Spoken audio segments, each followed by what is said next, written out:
UP के CM Yogi Adityanath ने राजधानी दिल्ली की आबोहवा पर उठाया सवाल। उन्होंने दिल्ली को गैस चैम्बर करार दिया। ये बात उन्होंने गोरखपुर में कल्याण मंडपम के लोकार्पण कार्यक्रम में कही। सीएम योगी ने कहा कि दिल्ली गैस चैम्बर बन गई है, वहां दम घुटता है। राजधानी में रहने वालों के लिए सांस लेना मुश्किल हो गया है। एयर क्वालिटी इंडेक्स 400 के पार पहुंच जाता है। दिल्ली को गैस चैम्बर बताने वाले सीएम योगी के बयान पर आम आदमी पार्टी ने तंज कसा।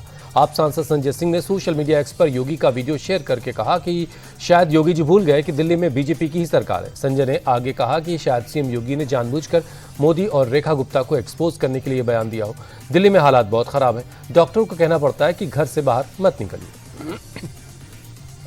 कांग्रेस नेता और जेएनयू छात्र संघ के पूर्व अध्यक्ष कन्हैया कुमार एक बार फिर से अपने पुराने अंदाज में नजर आए। मंगलवार को वो 8 साल बाद जेएनयू कैंपस पहुंचे, जहां कन्हैया की वही पुरानी तेवर दिखाई दिए। ढपली बजाकर छात्रों के प्रदर्शन में शामिल हुए, जमकर नारेबाजी की। कन्हैया की मौजूदगी में प्रदर्शनकारियों ने ब्राह्मणवाद से आजादी के नारे लगाए। अमरोहा में कावड़ियों के एक जत्थे पर कुछ लड़कों ने पथराव कर दिया। दरअसल कावड़ियों ने अपने मोहल्ले में भंडारे का आयोजन किया था और डीजे बजाकर भोले बाबा के भजन पर डांस हो रहा था। 50 मीटर की दूरी पर कुछ मुस्लिम युवक बर्थडे पार्टी मना रहे थे। आरोप है कि इस दौरान भंडारे को लेकर आपत्तिजनक टिप्पणी कुछ लोग करने लगे। कावड़ियों ने विरोध किया तो आरोपियों ने पत्थरबाजी कर दी। पुलिस ने मामला दर्ज कर 2 लोगों को गिरफ्तार किया है। यूपी के बिजनौर से मारपीट की घटना सामने आई। मारपीट का घटना का वीडियो सोशल मीडिया में तेजी से वायरल है, जहां एक पेट्रोल पंप के मालिक से कावड़ियों ने जमकर मारपीट की है। दरअसल पंप मालिक ने कावड़ियों से पंप पर धूप बत्ती जलाने से मना किया, जिससे कावड़ियों गुस्सा गए और जमकर मारपीट करने लगे। मारपीट के बाद पंप मालिक की हालत गंभीर है। हैरानी की बात यह है कि ये मारपीट की पूरी घटना पुलिस के सामने हुई।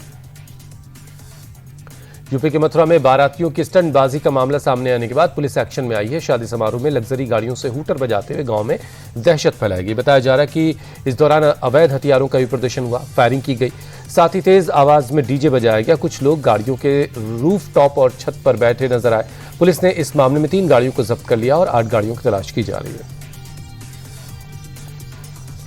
यूपी के लखनऊ में एक बार फिर जानलेवा स्टंटबाजी का वीडियो वायरल हुआ। फेयरवेल पार्टी के बाद छात्रों ने महंगी गाड़ियों से सड़कों पर स्टंटबाजी की और रील बनाकर उसे वायरल किया। छात्रों ने सड़कों से लेकर एसआर ग्लोबल स्कूल परिसर तक ये स्टंटबाजी की। ये छात्र गाड़ियों के विंडो और डोर से लटके हुए नजर आए।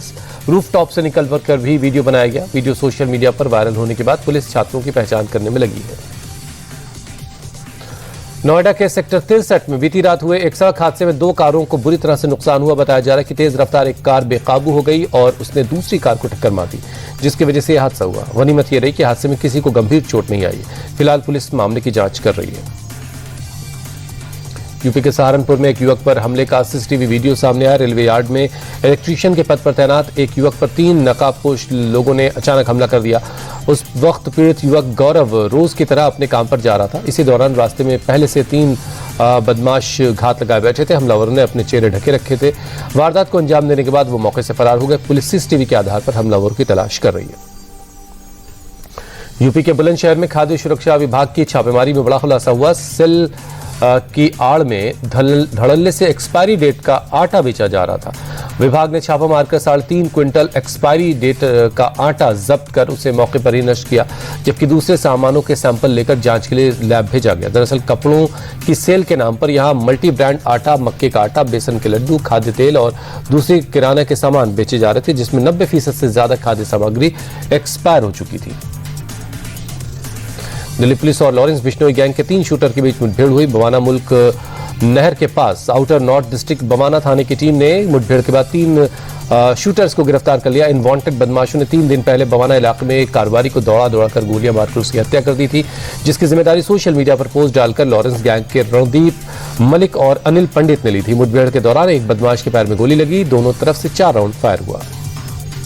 दिल्ली के रोहिणी सेक्टर 17 में एक हिस्ट्री शीटर की गोली मारकर हत्या कर दी गई। इस वारदात को गैंग वॉर के तौर पर देखा जा रहा है। पुलिस सूत्रों के मुताबिक 26 साल का मृतक साहिल गोगी गैंग से जुड़ा था और हाल ही में जेल से छूट कर आया था। उसके खिलाफ कई मामले दर्ज थे। शनिवार शाम साहिल जब पैदल ही अपने घर की तरफ जा रहा था, तभी स्कूटी सवार 2 बदमाशों ने उस पर फायरिंग कर दी, जिसमें उसे 3 गोलियां लगी और मौके पर ही उसकी मौत हो गई। हमले के पीछे टिल्लू ताजपुरिया गैंग का हाथ होने का शक है। पुलिस सीसीटीवी के आधार पर हमलावरों की तलाश में लगी है। दिल्ली के विजय विहार इलाके में एक छात्र की मौत का मामला सामने आया। बताया जा रहा है कि चाकूबाजी की घटना में 12वीं का छात्र की मौत हो गई। परिवार के मुताबिक उसे मैसेज करके छत पर बुलाया गया, फिर उसके जख्मी होने की खबर आई। हालांकि पुलिस इस घटना को एक हादसा बता रही है। मृतक छात्र की पहचान 17 साल के हर्ष के तौर पर हुई है। 11 फरवरी की दोपहर के वक्त यह घटना हुई, जिसके बाद उसे अस्पताल में भर्ती करवाया गया। 13 फरवरी की शाम उसने दम तोड़ दिया। बिहार के गया में क्राइम ब्रांच की anti narcotics task force ANTF ने नकली दवा फैक्ट्री का पर्दाफाश किया। पुलिस ने मास्टर कोऑर्डिनेटर समेत 9 आरोपियों को गिरफ्तार किया। छापेमारी के दौरान ANTF ने भारी मात्रा में नकली दवाएं, कच्चा माल और दवा बनाने में इस्तेमाल होने वाली मशीनें जब्त की। इससे पहले पटना में भी एक फर्जी फार्मास्यूटिकल यूनिट का भी भंडाफोड़ हुआ था। जम्मू कश्मीर में सक्रिय आतंकियों के खिलाफ सुरक्षा एजेंसियों का शिकंजा कसता जा रहा है। डोडा पुलिस ने वांटेड आतंकियों के पोस्टर जारी किए हैं। प्रतिबंधित संगठन जैश का कमांडर मोस्ट वांटेड आतंकी सैफुल्ला बलोच का पोस्टर लगाया गया। बताया जा रहा है कि डोडा और किश्तवाड़ के घने जंगलों में सक्रिय जैश कमांडर ये कैडर का ऑपरेशन चीफ था। सुरक्षा एजेंसियों ने आतंकियों के धरपकड़ के लिए सर्च ऑपरेशन भी तेज कर दिया है। यूपी के बुलंदशहर से मजहब की दीवारों को तोड़कर आस्था की एक अनोखी तस्वीर सामने आई, जहां मुराद पूरी होने के बाद एक मुस्लिम महिला ने कावड़ यात्रा शुरू की। दरअसल उज़्मा खान को हिंदू लड़के लोकेंद्र सिंह से शादी करनी थी और इसके लिए उसने भोलेनाथ से मन्नत मांगी, जो अब 4 साल बाद पूरी हुई। मन्नत पूरी होने पर उज़्मा ने पुलिस सुरक्षा के बीच अनूप शहर से गंगा जल लेकर यात्रा शुरू की। उज़्मा की इस यात्रा में हिंदू संगठन के कार्यकर्ता भी साथ साथ चल रहे हैं।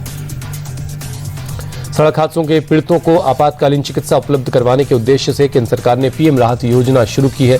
इसके तहत सड़क दुर्घटना पीड़ितों को 1.5 लाख रुपए तक का कैशलेस इलाज मिलेगा। भारत में हर साल सड़क दुर्घटनाओं में बड़ी संख्या में लोगों की जान जाती है। सड़क परिवहन मंत्रालय ने एक स्टडी का हवाला देते हुए बताया कि अगर पीड़ितों को सड़क हादसे के पहले घंटे के अंदर अस्पताल में भर्ती करवा दिया जाए तो सड़क हादसे में होने वाली मौत का तकरीबन 50% मौतों को टाला जा सकता है।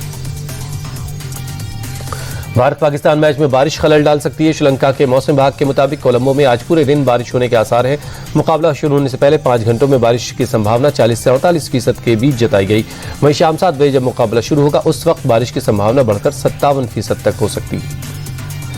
T20 वर्ल्ड कप में भारत और पाकिस्तान के बीच महामुकाबला खेला जाएगा। श्रीलंका के कोलंबो में शाम 7 बजे मैच शुरू होगा। टीम इंडिया की जीत के लिए देश भर में सुबह से ही दुआओं का दौर जारी है। जगह जगह हवन पूजन किया जा रहा, मंदिर मंदिर में जीत की प्रार्थना हो रही है। वाराणसी, कानपुर, प्रयागराज में क्रिकेट फैंस ने भारत की जीत के लिए हवन पूजन किया। क्लब क्रिकेट खेलने वाले बच्चों ने महाशिवरात्रि पर पाकिस्तान के खिलाफ भारत की जीत के लिए हवन में आहुति दी।